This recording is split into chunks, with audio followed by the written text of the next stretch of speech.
প্যারিসে খিয়াং নয়ন রচিত মোটিভেশনাল বই জীবনের ছাপ এর মোড়ক উন্মোচন অনুষ্ঠিত হয়েছে। রবিবার স্থানীয় সময় বিকেলে সলিডারিতে আজ ফ্রান্স সাফ এর উদ্যোগে মোড়ক উন্মোচন অনুষ্ঠিত হয়।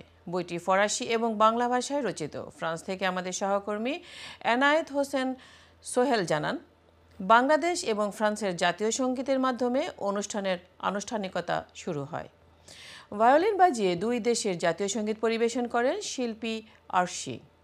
সাংবাদিক ও আলোকচিত্রে আশিক আহমেদ উল্লাস ও মাইশা রহমান চৌধুরীর যৌথ সঞ্চালনায় অনুষ্ঠানে অতিথি ছিলেন ফরাসি জাতীয় সংসদ সদস্য আন্তোয়ান লেত্রমো, প্যারিস 18 এর কাউন্সিলর অঞ্জুমান সিসিকো, ম্যাডাম মনিক, হাসনাত জাহান, দিয়ান আশরাফুল, প্রদীপ চক্রবর্তী, আবু জুবায়ের সহ আরও অনেকে।